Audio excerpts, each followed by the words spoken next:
I apologize. Mohammed Jihad, boom, crown jewel. You're a horrible, horrible individual. I may have to cut that out. I'm genuinely concerned. Just put the sensor over my face for the 30 seconds of it. I can't put the sensor over your face. I'd have to cut out the whole audio.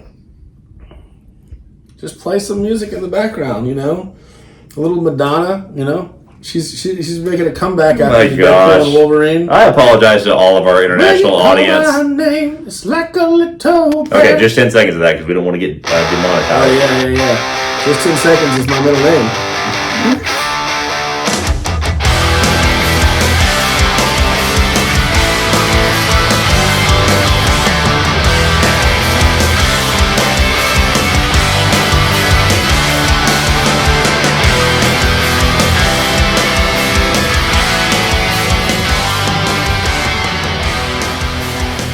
What is up, everybody, and welcome to another episode of the 5-Star Jobbers Podcast. I'm Cody.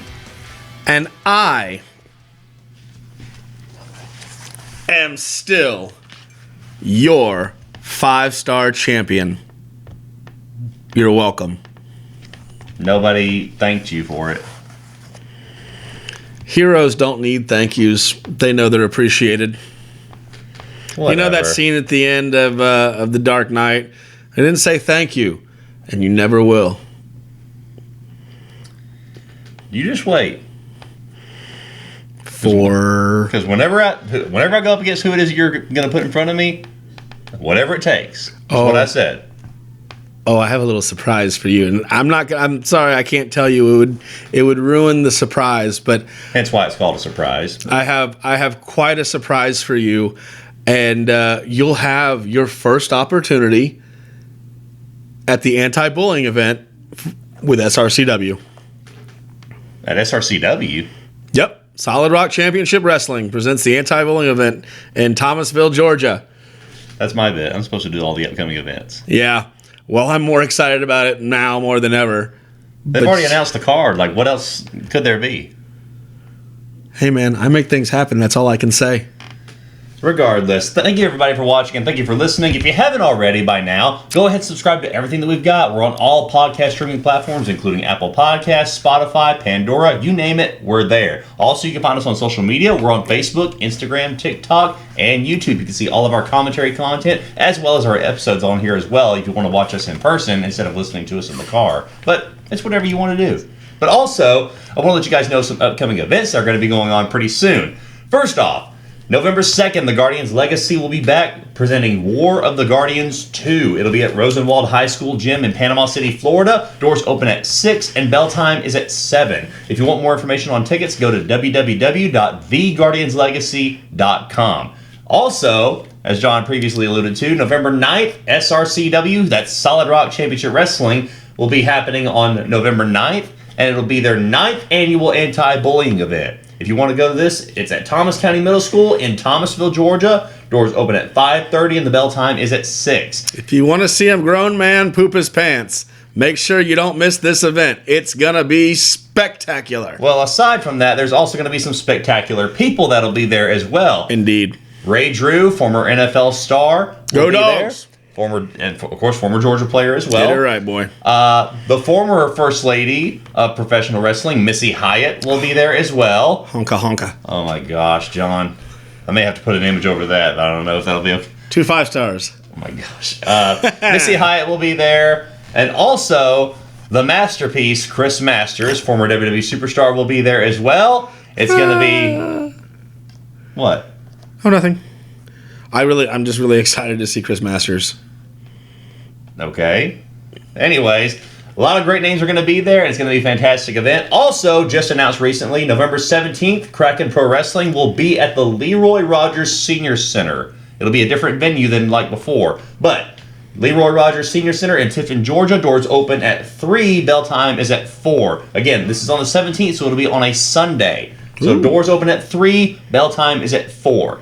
A lot of great things happening. And speaking of great things, we forgot to allude to it last time. More specifically, I forgot to make mention of it. But his fault. I put a post out on it previously. But we just recently celebrated our 1-year anniversary of being in the professional wrestling business. Yeah, jazz hands, everybody clap, whatever. But it still doesn't feel real to me that we've been doing this for over a year now. Like, it still feels like we're just still fresh to this. But I don't know. Maybe that's just me. I don't know how your feelings are about it, but I mean, I feel like I've mastered this already, and I'm glad to be able to teach you what I can teach you. oh my gosh. Well, No, I'm in all sincerity, it's we've done quite a bit in just a little bit of time. It's been a whirlwind. We've gotten to work with some amazing people, amazing bookers, amazing talent. We've gotten to be parts of the creative. We've gotten to call some fantastic and amazing matches. It's really, I mean, yeah, we've gone all over. The North Florida, South Georgia, South Alabama. We've only up to go from here, but I feel like we've done quite a bit in just 1 year. that's what I mean. Like you said, it's been crazy to see like how far we've gone, or like how much we've done in just a year's time, like being able to work with all these different people and being able to call all these matches. And so I just drew up some questions that maybe people would have asked us like in lieu of our 1-year anniversary, just to kind of get our thoughts on things. But the first one I had for us was, what has been our favorite moment in our first year of professional wrestling? I don't know if you've already got one. I mean, I have one. I mean, I'll let you go after, but without a doubt, my favorite moment was when Jared Michaels punched you in the face. I think about it every night before I go to bed. The sound that it made too, the smacking sound of his fist to your face. you keep it up. And there was like a slight yelp too. It's like like there's just like a little that came out of you as you came down. And then like the little Panama City Cretans, like the little children, with their 2 teeth in their mouth, just they were so worried about you, like. As I would guess, a decent human being, but you, on the other hand, are just laughing up a storm, smacking me with your shoe, having a good old time. Listen, man, play dumb games, win dumb prizes. I'm just sitting there doing my job. You were insulting the man to his face. Oh my gosh. I mean, like, yeah, you were providing commentary, but like, you have to realize when you're talking, sounds coming out of your mouth as he's walking by the table. Like, I mean, you got to expect if you're calling someone a jerk or this or that, they're going to punch you in the face. I call a spade a spade. There's that Gen Z mentality. You spend too much time on Facebook and social media. When I grew up, if you wanted to say crap to someone's face, you expected that, you might need to throw hands. I'm a millennial, by the way. Baby millennial. Yeah, true. But regardless. So what's been your favorite moment? I'm assuming we don't have the same favorite moment. No, definitely not that one. Honestly, there's been a lot of favorite moments that I've had. Was it the time that Max Dawson hit you with the chair? No, it wasn't that one. And before you even say it, no, it was not when Logan chopped me in the chest either. That's my least favorite moment. He put angel wings on your tits. Yeah, he did. But anyway, honestly, it's been kind of hard for me to narrow down my favorite moment, just because of all the places that we've gone, all the matches that we've seen and things that we've done, it's hard for me to like pin down one. So with mine, I put one down that is a soon to be, and my favorite moment is going to be when you go through a table. Oh yeah. Oh yeah. Just wait, because you may have some surprises up your sleeve, but I have my connections as well. Yeah, still got to figure out how to work my way out of that one. It's not going to happen. A deal's a deal. A deal's a deal. I'm going through the table. Yeah. Yep. I just can't wait. I know everybody that watching is going to love it too. It's going to be that's probably going to be our favorite moment of all time. I don't know if I want to call it ahead of time, but I just feel like that's going to be everybody's favorite moment. I doubt it. I don't know. We'll just see. But anyway, next one we've got here. What's been your favorite match to call? Ooh. See, now that's a tough one. Just not because like every match we've seen is great, but you know, there has been some matches that we've seen on the independent scene that if I could easily go back to and just say I could watch that again and again and again, and I can think of a couple off the top of my head, but I mean honestly, probably one of the most memorable matches to call would have been the Hollywood horror icon Lexi Gomez versus Tiny Tonelli. First of all, really? Well, first of all, those two girls went to war. Oh, 100%. They like fought with everything they had. Those women fought like grown ass men. Yeah. It was a phenomenal match, hard fought, gritty, great back and ebb and flow. Like I said, really, those two women are highly talented, put on a great match, but there were a lot of moments in that match that had great sound bit opportunities, and at one point, my play call or not my commentary made this guy laugh so hard. That's the hardest that he's ever got me to laugh. That he literally had to take his headset off and back away from the table, and then I'm trying to keep it straight the entire time while he's laughing so hard because he's making me laugh. If you go back to, the thing is, like, I just wasn't expecting that, but I should expect it at this point with how many times we've done this together. But in the moment, I'm so focused on calling the action that I don't notice hardly much of the stuff that comes out of his mouth. Like, so there's sometimes I miss jokes that he says, but for some reason that one just instantly it was unexpected, and it just I lost it. I completely lost it. It's a good one. Yep. If you're not aware of what we're talking about, go on to DCCW's YouTube, look up Lexi Gomez versus Tiny Tonelli, and watch that episode. You'll hear it speaks for itself. I don't have to tell you at what time stamp it happens. When it happens, you'll know it happens. Exactly. Oh my gosh. I don't know did we ever put that on? I know I shared that on my Facebook at one point, but I don't know if we ever put it on our TikTok or. We have not put it on our TikTok, even though I've asked multiple times. We'll put it on. Yes, but yeah, it's on YouTube on DCCW's YouTube channel right now. Yeah, currently, go to the. I don't know which episode it is, but go to Glorify and it'll be on there somewhere. Yep. But Glorify season 2. I'm not sure the episode, but like I said, if you put in Lexi Gomez versus Tiny Tonelli, you look for that match on their YouTube channel, you'll find it. Yeah.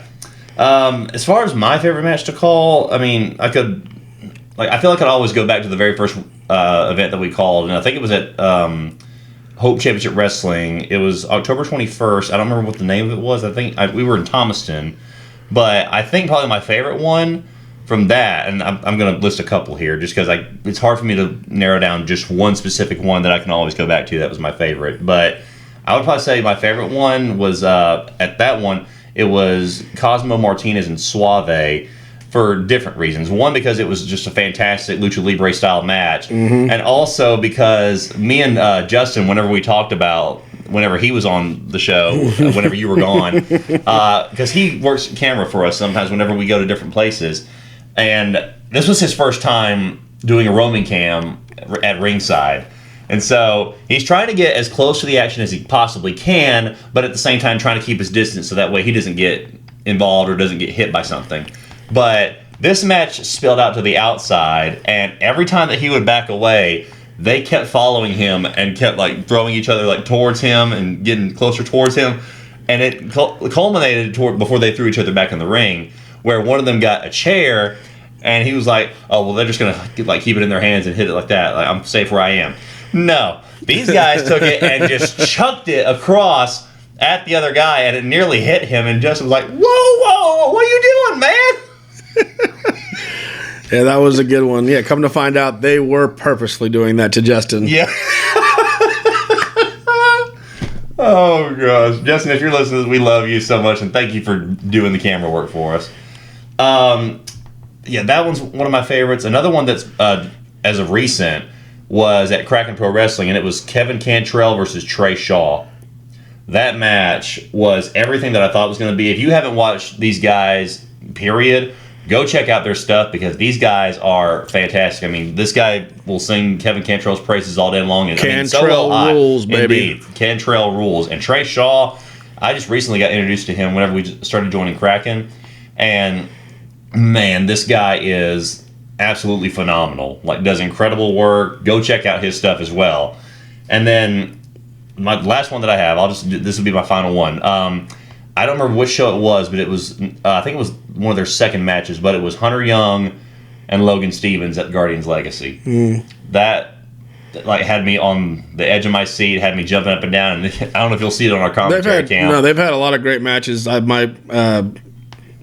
hold my comments for the Hunter Young things for I get one of the next questions. Okay. Yeah. Well, was it one of the best matches I've seen in the last year was Hunter Young versus Sean Legacy in a 2 out of 3 falls match at Guardians Legacy just about maybe 2 months ago. Yeah. I don't know. I'm not 100% sure when that episode is going to drop on the YouTube channel or on the CW in the Panama City area. But when that does become available, anybody who has not seen that match needs to go watch it. That's every bit of a AEW, WWE quality match. Just because it's in the Indies doesn't mean it's not good. Those guys put on a absolute banger of a match. Fantastic moves, fantastic pacing, fantastic selling, fantastic everything. Yes. Couldn't be more pleased to watch a match. Blessed to be sitting right by it and being able to call it. 100%. One of my, I guess probably say proud moments that we got to have our voice is part of telling that story. Yes. That's the honor of doing what we do. And that's the crazy thing about it all is that whenever you go back and watch some of this stuff, we get to be a part of telling the story each time that they put these matches together, and it's still surreal to me. But whenever we're going over these, it's not to knock any other matches that we've seen. These are just ones that stand out to us, and it's nothing against the guys that we work with because everyone that we've worked with through the past year has been nothing but gracious and kind to us, and we thank every single one of y'all that has allowed us to be able to do what we do because honestly, I'd never in a million years thought that just from 1 or 2 shows from just asking promoters and saying, hey, would you mind if we came and just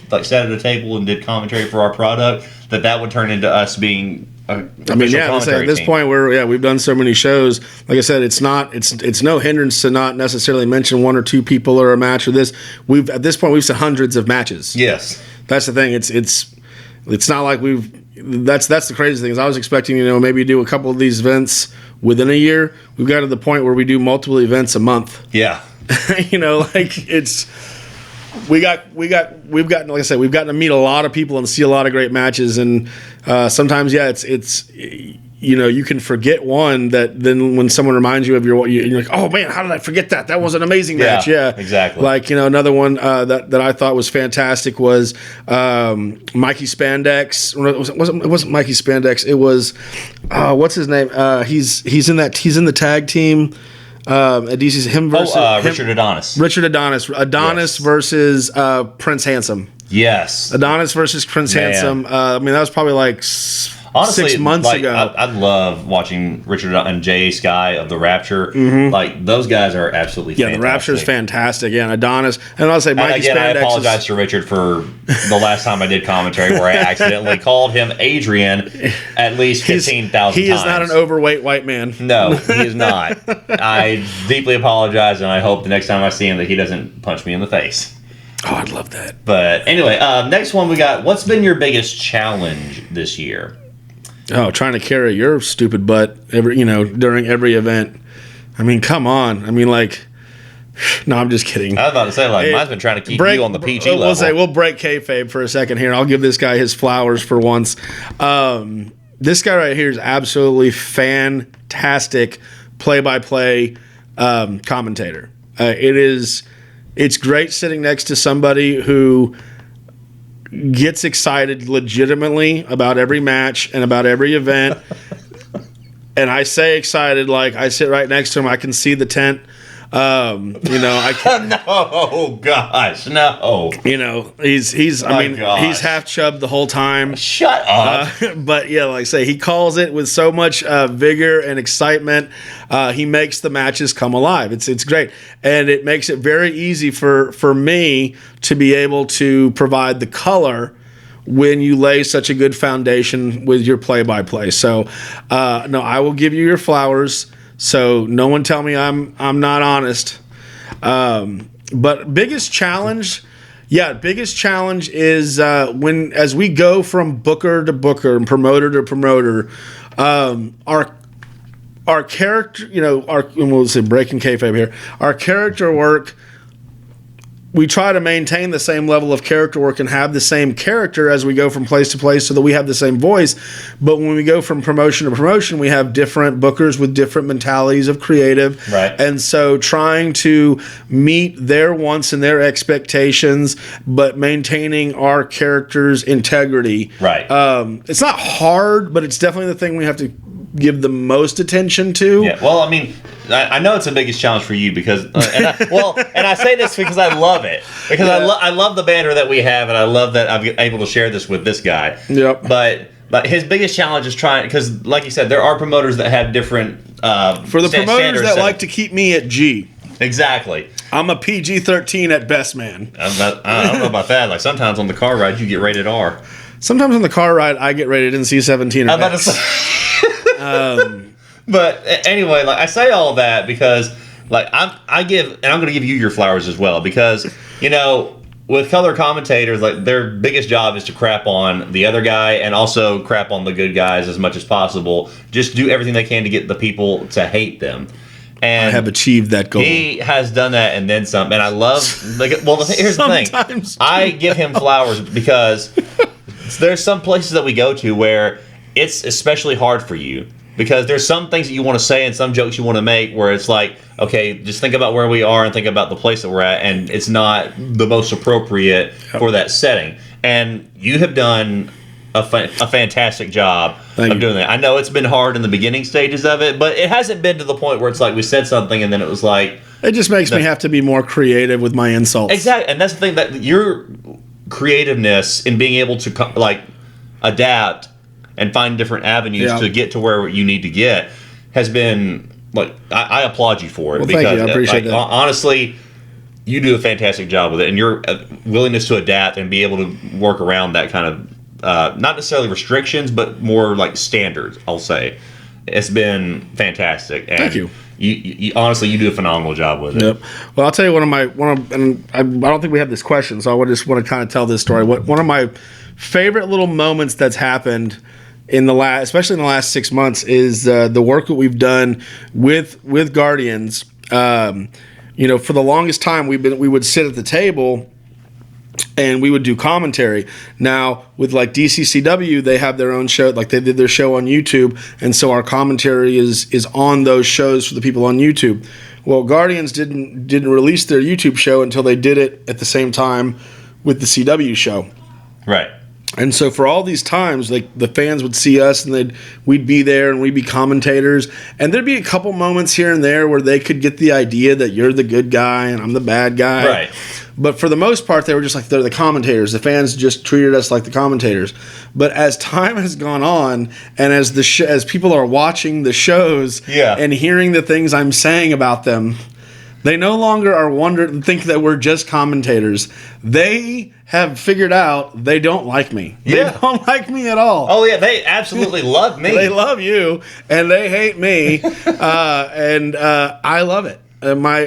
Their booze get me there. Oh yeah. Yep. Like. No, yeah, I love it. Did I say my biggest challenge? I don't think I did. No, I don't think you did. I would say probably my biggest challenge, and I appreciate you giving me flowers for like the energy that I bring whenever I do commentary, but I would say my biggest challenge has been trying to like reserve that energy and trying to like not give it so much like from the very first match. Not be at 10 at the beginning of the first match. Yeah, that's the thing. But see, this is the way that I am. I'm a perfectionist, and I am my biggest critic.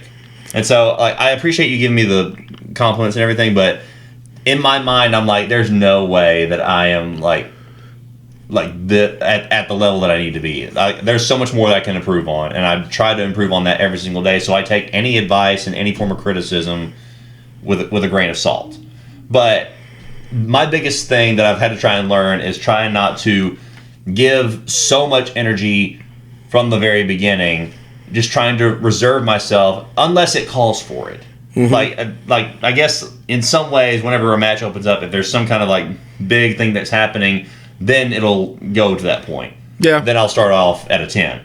But trying to make myself work towards that, like starting off at like a 4 or a 5, and then as the match is going from like a roller coaster standpoint, then getting those like 10 moments back to 5, then 10 back to 5 or so, and.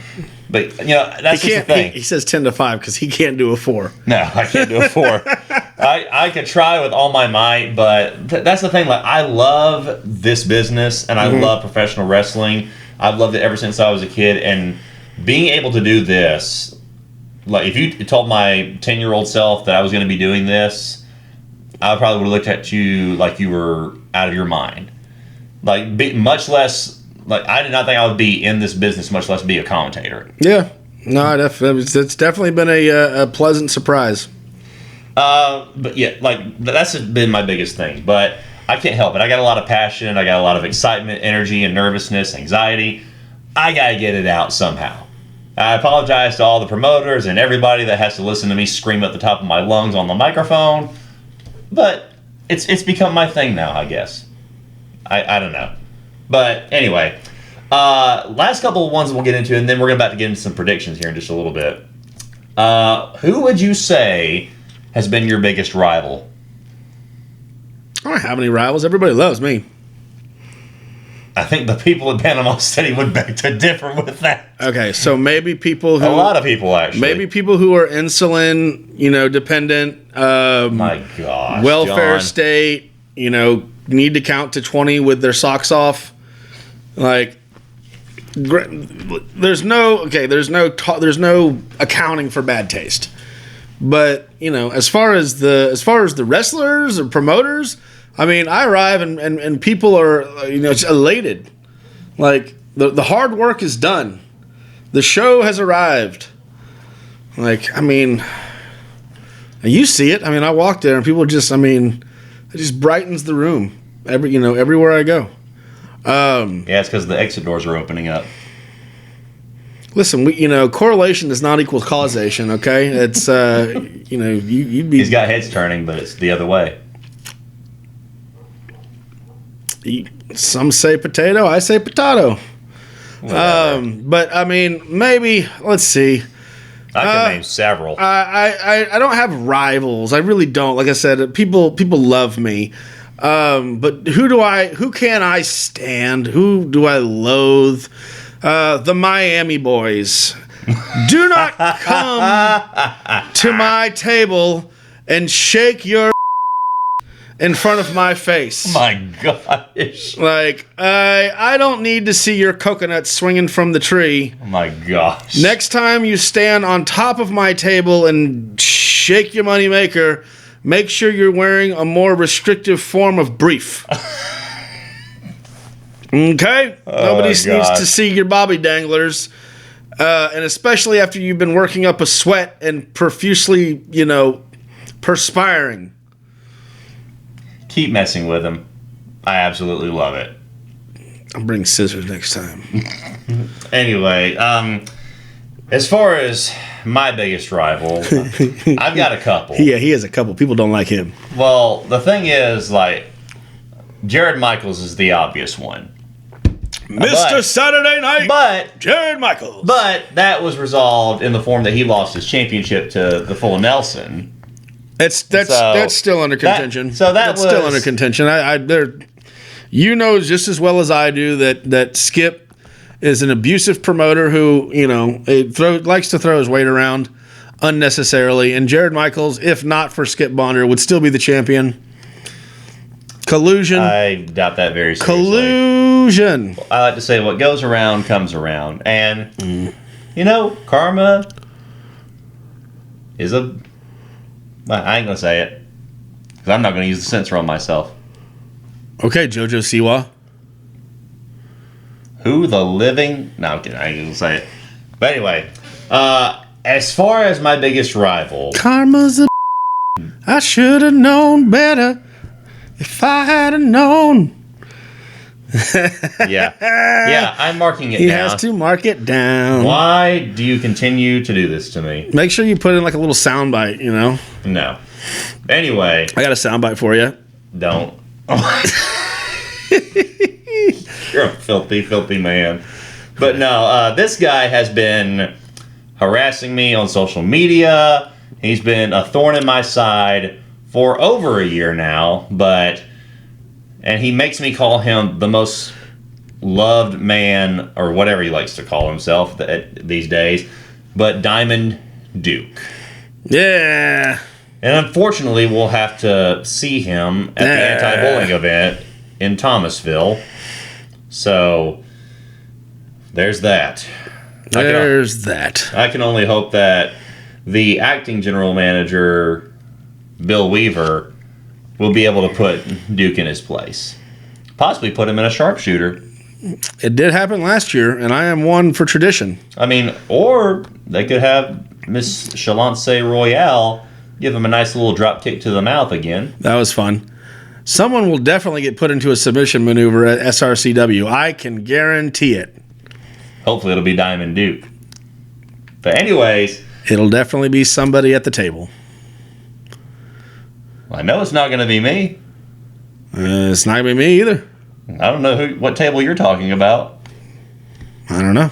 Anyway. There's lots of tables at wrestling events. But anyway, and last one, then we're going to try and get into some predictions here. And we may be taking up too much time. But hey, we're going to have fun with it anyway.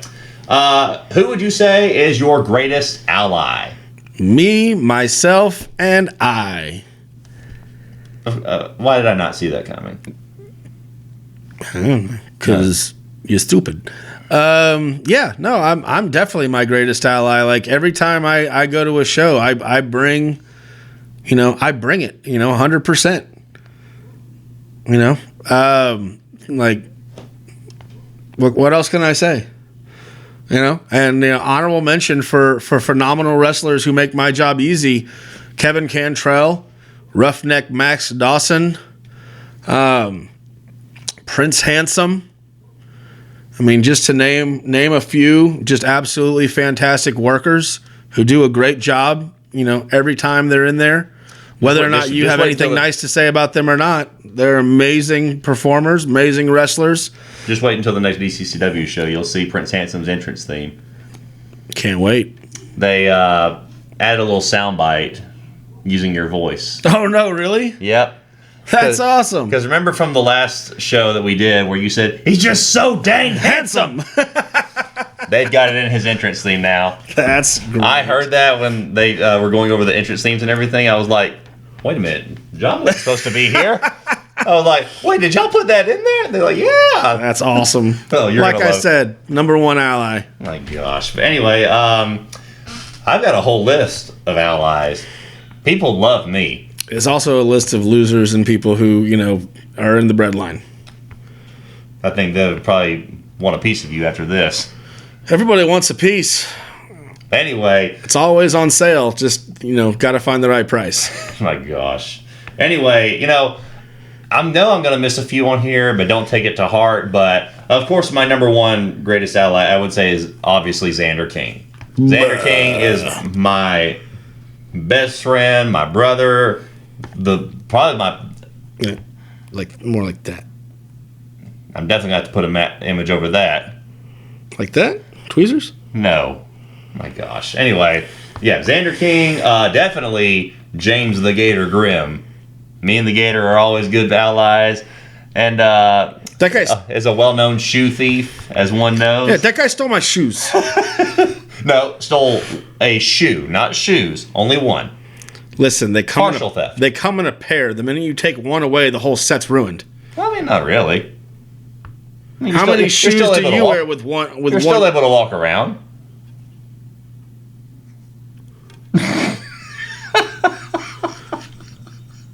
You're so dumb it hurts my brain.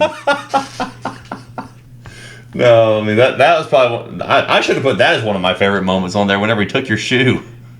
It's with $350 shoes. Oh, please.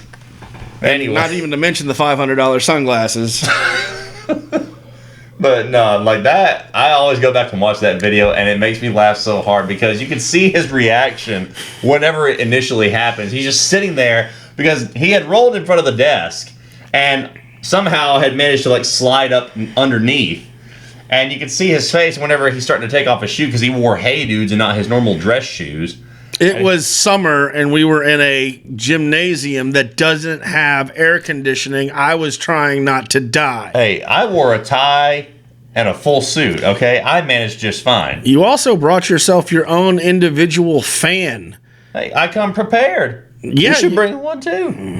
But anyway, you can see his face whenever you see him like, take a shoe, and he's like, because he notices something is going on. I was trying to stay professional in a very unprofessional moment. But the funniest part is, and I think they left it in on the episode. They did. If you go back and watch it, I'll try to make sure I find out what episode it is. But it's there. You can hear it if you're listening. If you go back and watch the end of the match, and you can hear, and it's also in our video. I don't know if we put it on social media yet, but as Gator is walking across after the match is over, John looks at him and goes, "Where's my shoe? Where's my shoe?" Then he looks at me, and I'm like, "What are you talking about?" And he goes, "The Gator took my shoe." And then you died. And then I lost. I look down, and he's only got one shoe on, just barefoot on the other. It was the funniest thing.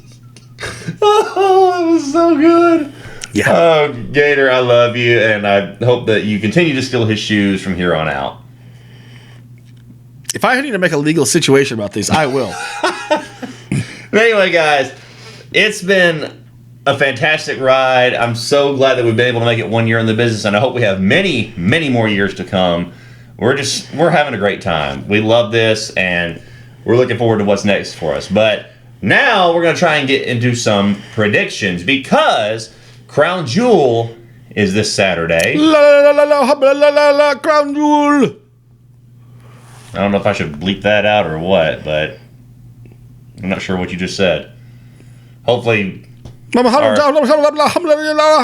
Jewel. Oh my gosh. Boom. I apologize. Mohammed Jihad. Boom. Crown Jewel. You're a horrible, horrible individual. I may have to cut that out. I'm genuinely concerned. Just put the sensor over my face for the 30 seconds of it. I can't put the sensor over your face. I'd have to cut out the whole audio. Just play some music in the background, a little Madonna, She's making a comeback after the Deadpool and Wolverine. I apologize to all of our international audience. When you call my name, it's like a little prayer. Okay, just 10 seconds of that because we don't want to get demonetized. Oh, yeah. Just 10 seconds is my middle name. Anyway, let's get into some predictions for Crown Jewel. So, they've already announced 6 matches, but there may be another one in the works. Oh, there will be another one in the works. We'll get to that here in just a little bit. But first off, we're just going to go through these as quick as possible and just kind of get... Because, I think we pretty much have the same idea for all these matches. I don't see anything... This is not an event for major surprises other than maybe, like... surprise appearances, right? Maybe surprise appearances, or maybe just. And one. I'll put them in my predictions of how there will be. Like when we get to the Cody and Gunther match, I have an expected appearance, right? And I think we have the same one, yeah. But he's bald and he wears dark trunks and he doesn't say, "Oh hell yeah." Yeah, exactly. But first one, we got the United States Championship Triple Threat match with LA Knight defending against Andrade and Carmelo Hayes. A lot of people think that this is Melo's time to win the championship. I say no. No. It's too soon for Melo. And I say, especially after how long the LA Knights waited to have this position, this is a match to, put on a good work. This is going to be a good workers match. Carmelo and Andrade will do probably the bulk of the work. LA Knight will do what LA Knight does and just bring the thunder, and he'll win. It'll be LA Knight, 100%. Yeah. Let's just put it this way. All of the not one-on-one matches are going to just be championship retaining. 100%. Yeah. So LA Knight retains. Yeah. Yeah. Next we've got Belair. Yeah, Belair. Belair and Cargill defending the women's tag team championships against Io Sky and Kairi Sane of Damage Control. Mm-hmm. Chelsea Green and Piper Niven. And Lash Legend and Jakara Jackson from NXT. Belair and Cargill retain 100%.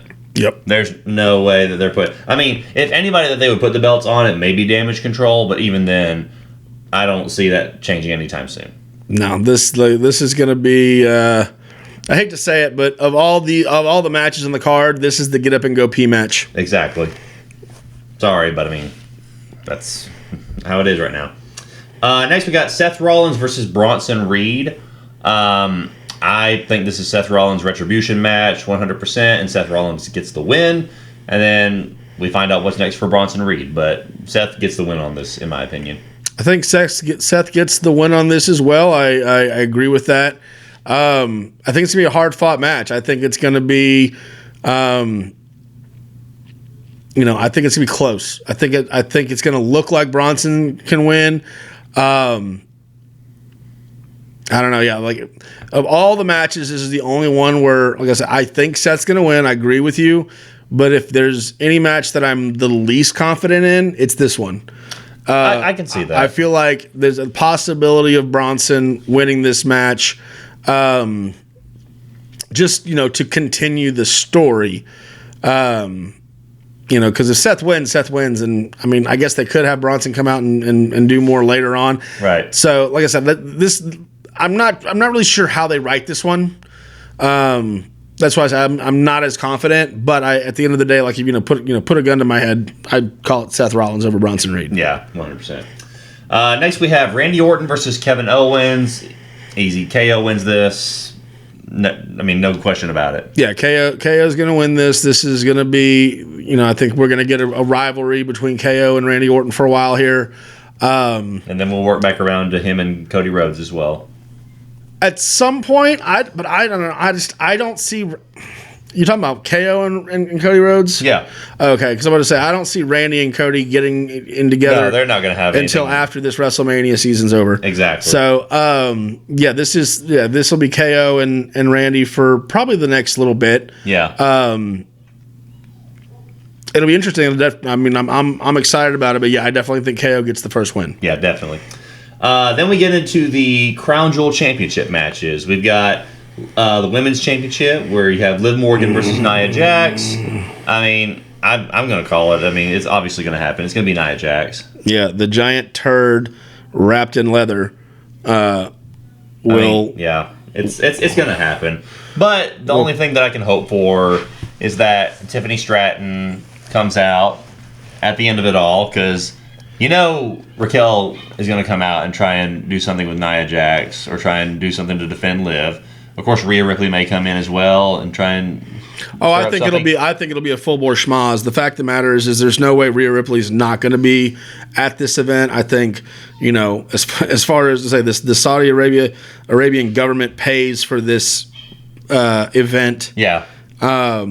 So they have a list of people that must be there, and I'm fairly certain, especially after last year's, that Rhea Ripley is on that list of must have at the show. So yeah, we'll see Rhea. We'll probably see Raquel. We'll definitely see Raquel because Liv's going to be there. Yeah, 100%. There will be tomfoolery. At the end of the day, Nia will win. Do we see a cash in? I don't know about that. We may see a cash in attempt. I will definitely see a cash in attempt, but I think it'll be a foiled attempt. Yeah, definitely. So yeah, nothing. I don't think that's going to surprise anybody. That's what everybody expects at this point. Yeah, exactly. And then in the men's Crown Jewel Championship, we've got Cody Rhodes versus Gunther. Cody will win with a little help from Goldberg. Yeah, they've been teasing it for a while, and we're going to eventually get Goldberg and Gunther. Well, yeah, and Goldberg, once again, is another one of those wrestlers that's on the Saudi Arabian government list of, must be at the event. Yes. Goldberg, Brock Lesnar are, I think, two of the biggest ones that, that the crowd, the fans, the people who put on this event love the most. Yes. And you can't have Brock Lesnar yet because, we're still wondering about like how much pee you can pee on someone before, you can no longer come back to WWE. Like Vince has already reached that pee limit, but the question is, has Brock reached the limit on urination? He may be close. Yeah, I mean, like I keep hearing these stories of like them trying to bring back Brock. I'm like, they're not. You have to be a complete idiot to bring Brock back right now. Until like there's some level of exoneration of him in the whole case with Vince McMahon and the employee, Mrs. Grant. Yeah. Crystal Grant, I think is her name. But I mean, somebody flies all the way from Canada to pee on someone. Like, I don't know. I feel like I said, like I'm not trying to rule it out, because you don't knock it till you try it. But still, but I don't know that I flights are expensive. Yeah, exactly. But I mean, again, it's Brock Lesnar. You can pee on somebody in Canada too. But anyways, those are our predictions. I mean, like I said, Crown Jewel is just going to be one of those events where they just have it to. Just have matches and stuff. But you're burying the lead, ding dong. Exactly. No. I'm just kidding. So, as of right now, we're recording this on a Monday night. Yes. Raw is about to go on. SmackDown will go on Friday. Yep. However, logistically, how do you have a SmackDown match not in Saudi Arabia when you have an event that's going to be recorded American time at Friday night? Like, yes, middle of the night Friday? Something like that. How do you do that? Well, you got to tape it. Yep. And because of the wonder of tape and the wonder of social media, we already know some things that are going to happen on SmackDown. And if you do not want to know those things, we are now telling you, spoiler alert. You better fast forward. Turn it off, fast forward, go to whatever. The high spot, go to the high spots and botches already because you're about to get some spoilers right now.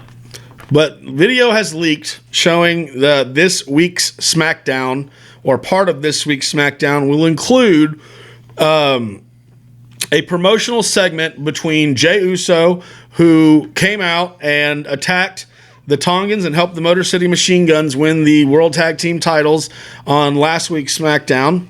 But apparently in this promo, Jey will be talking to Roman and telling him about their match together against the New Bloodline. So we can confirm that there will be a match between the Bloodlines at Crown Jewel. What exactly that match will be and its stipulations, we cannot confirm at this time, but we can confirm there will be a Bloodline match segment. So possibly there might be The Rock as well. I feel like he will make his presence known. At an event like this, like I feel like it's hard not to. Just like I said, this event is one of the biggest money-making events for WWE of the year. Because unlike every other event, this one's sold out from day one. Yes. Like, they have all the money up front. Like, they don't have to wait for the gate. So when those people cut that check and they say, we want these people guaranteed to be part of the event, they get it. Right. So I have to believe that it's, the two Bloodlines, that we're going to see something. And if I had to wager a guess, like I said, as we're working our way to Survivor Series War Games is 4-on-4. Right now, the new Bloodline has 4. The old Bloodline only has 3. So if I have to make a prediction, I'm going to predict that the new Bloodline wins with numbers. Yeah. And that it's going to, the next couple weeks are going to be about the original Bloodline trying to get those numbers fixed, either through having Cody join them or having their old, more Usi Bloodline member, Sami Zayn, return to the group. It'd definitely be interesting.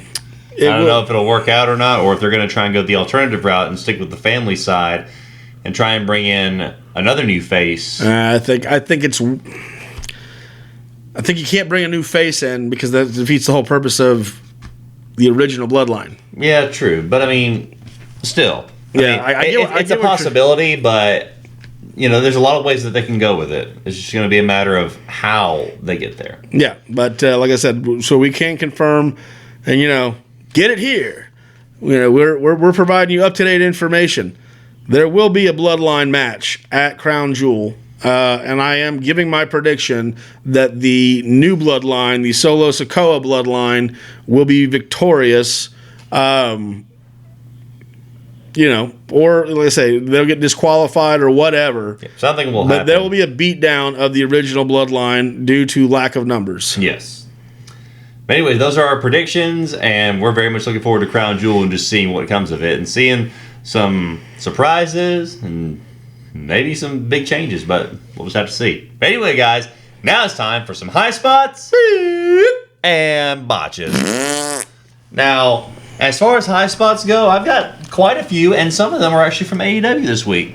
I know. Let's say it's the last 2 weeks have been watchable. Yes. In fact, somewhat engaging. Yes. There's actually at least 1 or 2 engaging storylines that are going on right now in AEW. Well, I'd venture to say 3. But regardless, one of my high spots, I'll give it from AEW, was definitely the ending segment where the BCC beat down on Chuck Taylor, and you see Orange Cassidy at the end, in shock and maybe making a turn to try and show an aggressive side at some point. Another one that I had was the Kyle Fletcher promo. That made me invested in the storyline between him and Will Ospreay. So, but the only thing I didn't, and this may be a botch for both of us. This what you're about to say is my botch. So go ahead. No, I'll go ahead and give it to you. But that was definitely one of my high spots. The promo itself was definitely a high spot. The promo itself was very, very good. Yes. And Kyle Fletcher is someone they can really run with. Yes. That's what we're saying. Because right now the Don Callis family is looking pretty stacked. Yeah, and I like the fact that Brian Cage and Archer as a tag team are victorious and dominating, as they should be. Yes. There's no reason, just in reality of life, that those two people should be in the ring with anybody else and not be considered the favorite to win. 100%. But yeah, no, Kyle Fletcher's promo was very, very good. It's the typical living in someone's shadow promo. It's understandable. It's relatable. It's an easy story to tell. So it's not like they have to reinvent the wheel. By the way, you never have to reinvent the wheel in professional wrestling. No. There's 5 stories and they work. Just keep doing them. Every single time. But so he comes out. He gives the problem I have is the head shaving at the end, where I guess maybe that's supposed to make him look more unhinged or serious. To me, that just it's when I see someone's head getting shaved like that, I can't help but just kind of find it comical. When he brought the clippers out, I stopped taking him seriously and just started being okay, he's going to shave his head. I get it, but I can't help but chuckle. When someone's got a reverse mohawk, because the first one you always do is you do that one right in the middle, right? And so then you look like a complete tool bag until the rest of it's done. Right. What would have been better to do was give it to Don Callis and let him completely do it. Yeah. Or even better, have your head shaved before you come out in a hooded sweatshirt or something like that. And when you get in the ring, you take the hooded sweatshirt off and you reveal this very new, much grittier look. Because by the way, he looks better, to me, he looks better with the shaved head than with the stupid mop top, that crap thing that these Gen Z kids wear nowadays with male perms. Male perms, if you get a male perm, your finger smells like Dookie. Up to the third knuckle. Okay? Anyways. You over-wipe because you like it. Okay? No, but Kyle Fletcher looks much more intimidating without bleach blonde permed hair. Yeah.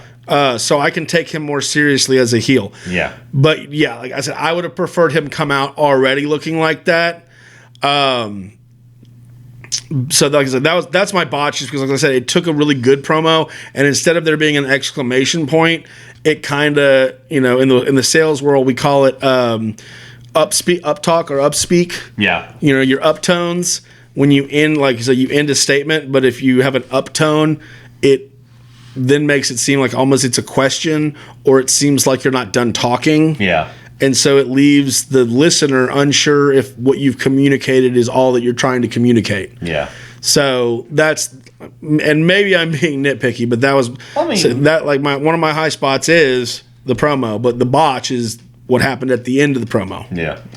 As far as botches go, for me, I don't know if I'd call this a botch, but just kind of worried about the outcome of this. I love that Motor City Machine Guns won the match. That pop was...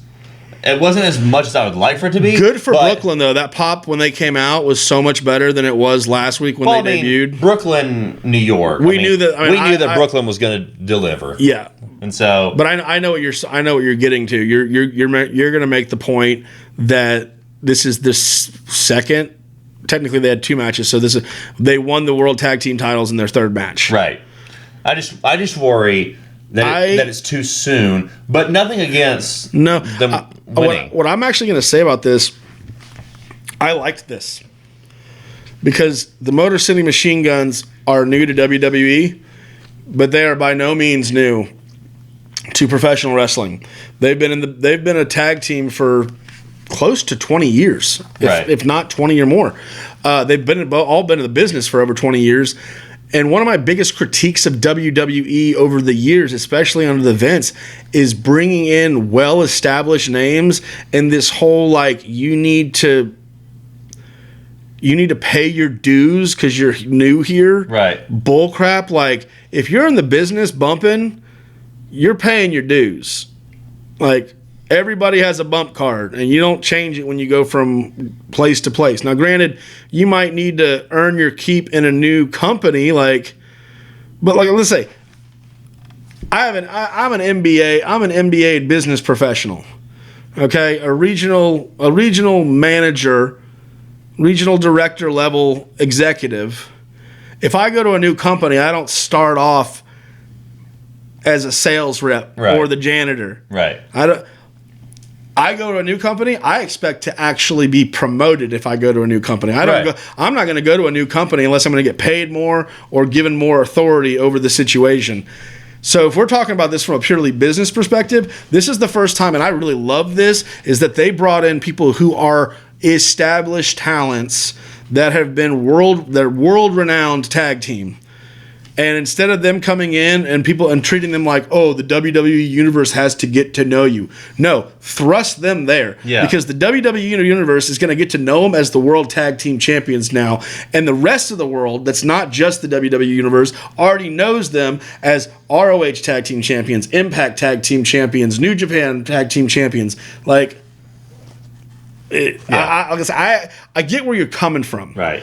But to me, this is so refreshing because the last time anybody's come in from not already being a WWE guy, but got established elsewhere and got, let's say, the rocket strap push, the only other person you can say that's got that is possibly AJ Styles. I was just about to say AJ Styles. That's it. That's it. One out of how many others that have been brought in. And how many people that were brought in that have been, like I said, they've been in the business for 10, 15, 20 years and then made to start at NXT. Yeah.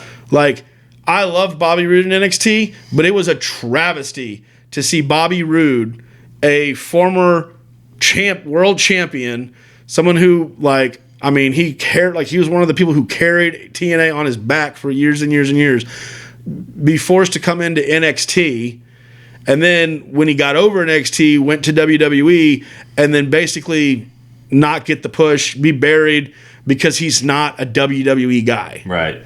So, like I said, I get where you're coming from, and I'm not upset with your, but I want to provide that other perspective of, to me, this is refreshing. And this also tells other talent that you can come to WWE now, and if you're over, they're not going to bury you or force you to get over again. Right. They're actually going to do the smart thing and say, you're over. Let's make money off of your overness. Yeah. So Yeah. A plus Triple H. Yeah, I understand, but yeah, that was just my one reserve. But honestly, after hearing your side of it, now I see it from a whole different perspective. But regardless, anyway, guys, that's been our episode for this week. Thank you so much for watching and thank you for listening.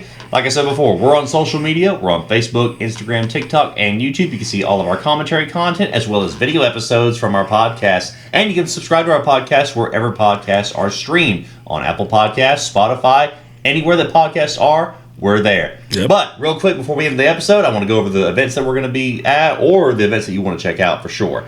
First off, I'm not going to do it. Well, I may try to do it in one breath if you keep your hands to yourself. Just keep them all. Yeah, there you go. If I have a beer in my hand, I'll keep my hands to myself. Okay, here we go. I'm all in one breath. Ready for this? November 2nd, The Guardians Legacy presents War of the Guardians 2 at Roosevelt High School Gym in Panama City, Florida. Doors open at 6. Bell time is at 7. For ticket information, go to www.theguardianslegacy.com. November 9th, SRCW at the 9th Annual Anti-Bullying Event, Thomas County Middle School in Thomasville, Georgia. Doors open at 5:30. Bell time is at 6. Ray Drew will be there. Missy Hyatt, Chris Adonis. November 17th, Cracker Pro Wrestling, Leroy Rogers Senior Center, Tifton, Georgia. Doors open at 3. Bell time is at 4. But keep your fingers out of my mouth. Get it smell. Yeah. It didn't smell. Is that the one you used? No, I'm alrighty. Okay. Anyway, guys, like we always say, thank you for watching. Thank you for listening. But as always, keep it 5 stars.